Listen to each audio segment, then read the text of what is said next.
In 2024, America bought nearly $1 trillion more in goods than it sold, 918.4 billion to be exact, up 17% from 2023, making the US the single biggest consumer of foreign goods on the planet.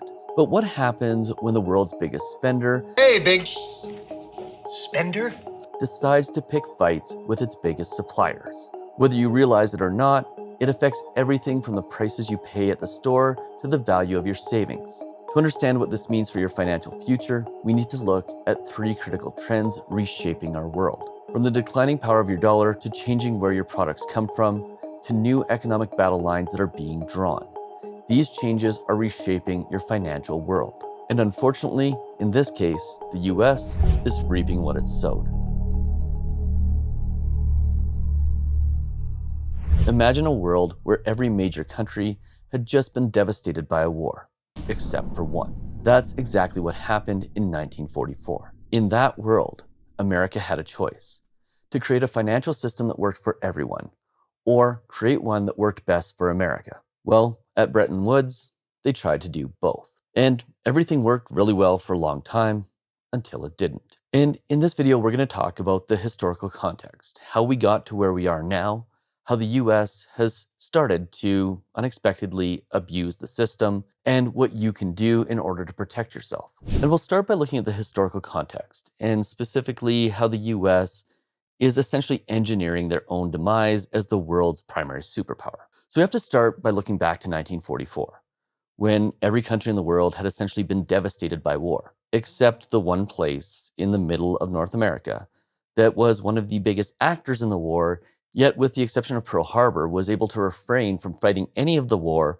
on its home turf. And that put them in a unique position. Obviously, they had just dropped 2 nuclear bombs, making it undebatable that they were now the world's military power. But they were about to set the stage to become the world's economic superpower as well, creating a system where they would become both the world's banker and the world's biggest customer, which gave them this unique power of being able to be the dealer and the player, which obviously came with a lot of responsibility. Responsibility that for a long time, almost 80 years, they handled with the utmost care. And this system worked really well. The dollar became the world's currency, although this took several decades to play out, as the world transferred from the British pound to the American dollar. And America obviously promised to play fair. They essentially became the global caretaker of the world's economy. And it worked really well because not only was the dollar the world's reserve currency, but the US was also the world's biggest consumer. They bought the most goods of any other country, which made free trade not only a benefit to them, but a benefit to everybody else. Until the US decided not to play fair. And this started with America overplaying its hand in several situations. Now, before we go into the specifics, it's important to understand that using the dollar's power was not something that the US hadn't done before, although it had always been with smaller countries. Countries like Iran that, at the end of the day, if the US sanctioned economically, it didn't really make a huge difference. But when the US started to use its economic power to start trade wars with China and sanction Russia, 2 countries that had huge economies, well, it set the stage not only for the fall of the US as the world's economic superpower, but also for a new global world order where perhaps the US doesn't have as much power as it once had. Now, this all seemed to start in 2018 when the US levied tariffs on China, citing the fact that there was a trade deficit. The US bought more from China than China bought from the US, and this was seemingly unfair. But remember what I said about the US being the biggest consumer? Well, it makes sense when the US is the biggest consumer that they're going to spend the most money and there's going to be a trade deficit with pretty much everyone. Because when they are consuming significantly more than they produce, guess what? They have to get it from somewhere, meaning there's going to be a trade deficit. And during that trade war with China, where tariffs were levied, the argument was made that tariffs would lead to onshoring, the return of manufacturing from China to the US. And while this seemed like a good idea in theory, obviously it wasn't. Depending on the source, it's estimated that the trade war with China cost the US somewhere between 142,000 and 300,000 jobs in the first year, which is obviously counterintuitive. If the tariffs were supposed to bring jobs back to the US, why was the US losing so many jobs? And the reality is, it's because fair trade works in the benefit of everyone, especially the US, making goods that it cannot produce at home for lower prices available for lower prices because they're brought in from other countries. It was a win-win situation. Now, some people suggested that the trade war with China was designed to weaken the Chinese economy, out of fears that China was rising too quickly and threatening the US's power. But ironically, what that is ultimately leading to, the unintended consequence, is that the world is reorganizing, which is actually giving China the opportunity to create more power and become an even bigger threat to the US. Then fast forward a couple more years to the sanctions on Russia when it invaded Ukraine. Now, granted, this was probably an appropriate response, but unfortunately, it was also a response that scared a lot of other countries and made it abundantly apparent that the US's control over the global economy actually gave it significantly more power than many countries actually wanted them to have. Because when the US was playing fairly, it was fine. But all of a sudden, sanctions get put on Russia, and other countries started to realize that they could be next. Or that if they stepped out of line and didn't do exactly what the US wanted, that they could essentially be penalized with no court, no jury, no trial, making the US the judge, jury, and executioner in pretty much anything that comes to economics. And that ultimately led to a strengthening movement within the BRICS nations that is now creating a scenario where the BRICS nations don't have enough power necessarily to challenge the US, but they do have enough power over their own economies to determine where trade is done and the currency in which it is done in, which means the once agreed upon standard currency of the US dollar is now being threatened. And then it gets even worse, because if you fast forward to 2025 and you look at the tariffs that are being threatened or are being imposed on the US's biggest trading partners, their biggest allies, what you're seeing is the US gradually get more and more protectionist, which means they're isolating themselves. Their once closest allies are starting to reconsider their relationship, their trading relationship with the United States. And ultimately, this is no good for anybody.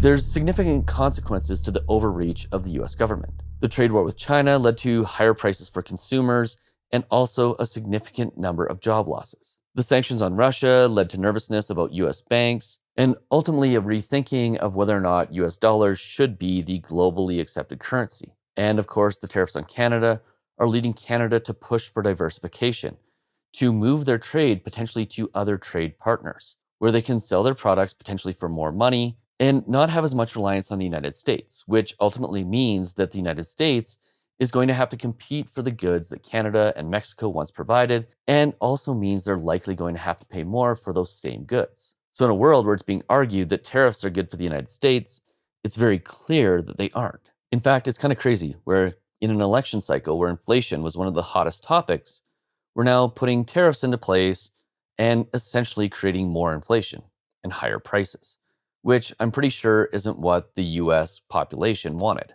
And ultimately, what the US government is creating is a Netflix effect, where the US once had a monopoly on global economics. Its position as the dominant player is now being challenged, in the same way that Netflix, who was once the king of streaming, is no longer anywhere close. Because once companies like Amazon and Disney and Paramount realized that Netflix had complete control of the streaming world, they started to fight back, realizing that other options were necessary in order to make it so Netflix couldn't dominate and make the rules. And this led to the gradual creation of alternatives. Amazon, who once sold DVDs, went into streaming itself with Prime. Disney decided that it wanted full control over the distribution of its products and created Disney Plus. They found other alternatives, and the other alternatives were the result of Netflix having too much control, trying to dictate the rules, and in the same way that the US has, not really playing fair. Now, that doesn't mean that companies left Netflix, but what they did do is they diversified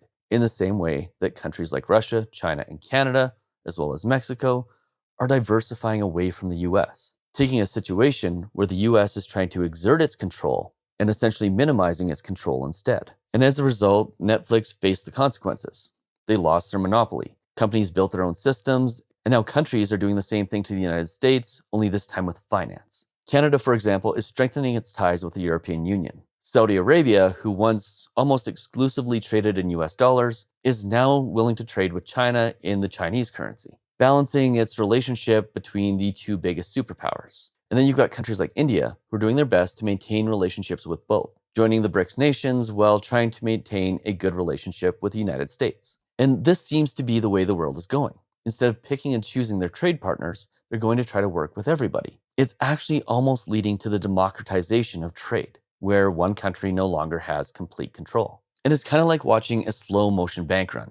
Countries are starting to trade in alternative currencies, shifting from dependence to resilience, and creating a world where there's no single power that holds all of the cards. And the worst part of this is the US, by shrinking the amount that it consumes from other nations, is actually going to put downward pressure on its economy, making it smaller, and subsequently leaving other countries the ability to pick up the pieces and grow bigger, and potentially beat the US at its own game.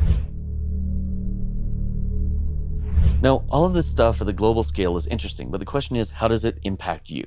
Well, it's going to impact you in a lot of ways. First of all, there's going to be an impact on prices. The prices of many goods are going to go up.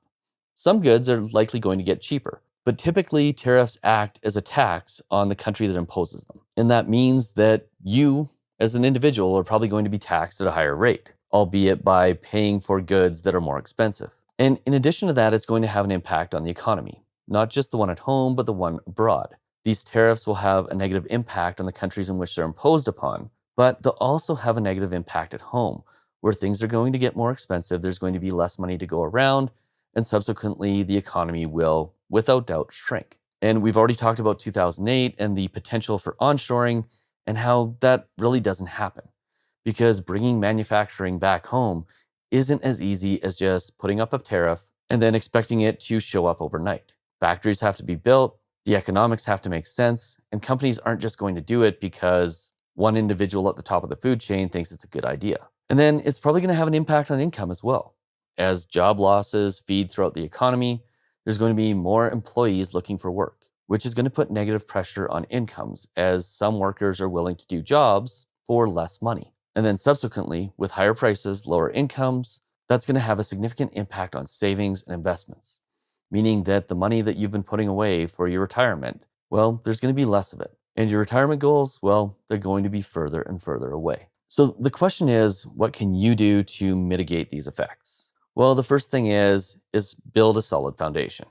Don't put all of your eggs in one basket. That means putting not all of your money in gold or Bitcoin or US stocks or US bonds, but spreading it around. And spread it around globally as well. The German economy, for example, is outperforming the big 7 stocks as we speak. So spreading your money around globally might make sense. And then you want to make sure you're keeping your financial house in order. This isn't the time, even though you're feeling rich, to go out and spend all of your money. You need to be making sure that you're keeping some of it for the future. And also recognize that knowledge is by far your best investment. Understanding how to invest and, more importantly, how to not lose money is going to be a game changer over the next 10 to 15 years. And more importantly, you want to make sure that you're avoiding debt. Debt is the X factor. It is the thing that hurts people the most when the economy turns. And yes, the economy is likely going to turn as a direct result of the actions that the US is taking with its biggest trading partners. But if there's one thing that the smart money is focusing on right now, the number one thing that you should be prioritizing, it should be income preservation and income growth. Increasing your skills, making yourself invaluable to your employers, or finding new ways to make money that are essentially recession proof. That is how you get through a superpower falling. Because this whole thing, it's going to be long and drawn out. A superpower doesn't fall overnight, but it takes decades. And unfortunately, those decades, if they do come to fruition, are going to be decades of recessions and less growth. Which means the way that you get ahead, the way that you don't feel the pain, is by leveling up and finding ways to make yourself more valuable to your employers or to other people so that you can make more money. Because if the US keeps going down the path that it's going, all of these headlines, all the stuff you see on YouTube about the US becoming the next history lesson on how superpowers fail is going to become a reality. Oh, and by the way, if you want to see what always happens before a superpower fails, make sure you check out this video right here.